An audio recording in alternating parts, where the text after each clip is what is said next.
പത്തനംതിട്ട തിരുവല്ലയിൽ സ്പാ ജീവനക്കാരിയെ കഴുത്തിൽ കത്തിവെച്ച് ബലാത്സംഗം ചെയ്ത കേസിൽ പ്രതികൾക്കായി ഇരുട്ടിൽ തപ്പി പോലീസ്. കേസിൽ 6 പ്രതികൾ മാത്രമാണുള്ളതെന്ന എഫ്ഐആർ തള്ളുകയാണ് അതിജീവിത. 10 അംഗ ഗുണ്ടാ സംഘമാണ് സ്പായിലെത്തിയതെന്നാണ് അതിജീവിതയുടെ മൊഴി. ഗുണ്ടാ പോലീസ് കൂട്ടുകെട്ട് എന്ന ആരോപണത്തിലും ആഭ്യന്തര അന്വേഷണം തുടരുകയാണ്. ഗോപാൽ ശിലാസനൽ കൂടുതൽ വിവരങ്ങളുമായി ചേരുകയാണ്. Gopal, good morning. പോലീസ് ഗുണ്ട അവിശുദ്ധ കൂട്ടുകെട്ട് എന്ന വലിയ ആരോപണം, ആ ആരോപണത്തിന്മേൽ ആഭ്യന്തര അന്വേഷണം അടക്കം നടക്കുന്ന സാഹചര്യത്തിൽ ഇത്രത്തോളം ചർച്ചയാകുന്ന കൊടും ക്രൂരതയുടെ വാർത്തയിൽ ഇപ്പോഴും പ്രതികളിലേക്ക് എത്താൻ പോലീസിന് പൂർണ്ണമായും എത്താത്തത് എന്തുകൊണ്ടാണ്?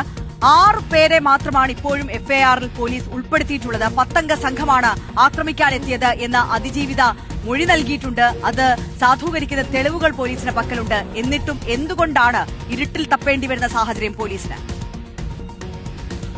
ആര്യ, ഇതിൽ 2 പ്രധാനപ്പെട്ട കാര്യങ്ങളാണുള്ളത്. ഒന്ന്, അതിജീവിത ഈ പോലീസിന്റെ വാദത്തെ തള്ളുന്നു എന്നതാണ്. അതായത് പോലീസ് തുടക്കം മുതൽക്കേ പറഞ്ഞത് ഈ കേസിൽ 6 പ്രതികൾ മാത്രമാണ് ഉള്ളത് എന്നതാണ്. അങ്ങനെയല്ല, ഇത് 6 പേരല്ല, 10 അംഗ സംഘമാണ് സ്പായിലേക്ക് ഇരച്ചു കയറിയത് എന്നും അവരെ കൃത്യമായി താൻ കണ്ടതാണ് എന്നും അതിജീവിത മറുപടി നൽകുമ്പോൾ പോലീസിന് അബദ്ധം പറ്റിയതാണോ, വിവരശേഖരണത്തിലെ പ്രശ്നമാണോ, അതോ നേരത്തെ സൂചിപ്പിച്ചതുപോലെ പോലീസ് ഗുണ്ട അവിശുദ്ധ ബന്ധത്തിന്റെ ഭാഗമായി മറ്റുള്ള പ്രതികളെ സംരക്ഷിക്കാൻ ശ്രമിക്കുന്നതാണോ എന്ന ചോദ്യം ഒരു വശത്ത് ഉയർന്നു വരുന്നുണ്ട്. മറുവശത്ത് ഏറ്റവും ഗുരുതരമായി കാണേണ്ട ഒരു കാര്യം, ഈ 6 പ്രതികൾ ഉണ്ട് എന്ന പോലീസ് പറയുമ്പോഴും എഫ്ഐആറിൽ രേഖപ്പെടുത്തിയിരിക്കുമ്പോഴും ഇതിൽ 2 പ്രതികളെ മാത്രമാണ്. അതായത് ഇതിൽ കാപ്പ കേസ് പ്രതി കൂടിയായ മരണം സുബിൻ എന്ന പ്രധാന പ്രതി, സുബിന്റെ സഹായിയായിട്ടുള്ള ബെർലിൻ ദാസ് എന്നീ 2 പേരെ മാത്രമാണ് പോലീസിന് ഇതുവരെ പിടികൂടാൻ കഴിഞ്ഞിട്ടുള്ളത്. ബാക്കിയുള്ള 4 പേർ ഇപ്പോഴും ഇരുട്ടിൽ തന്നെയാണ്.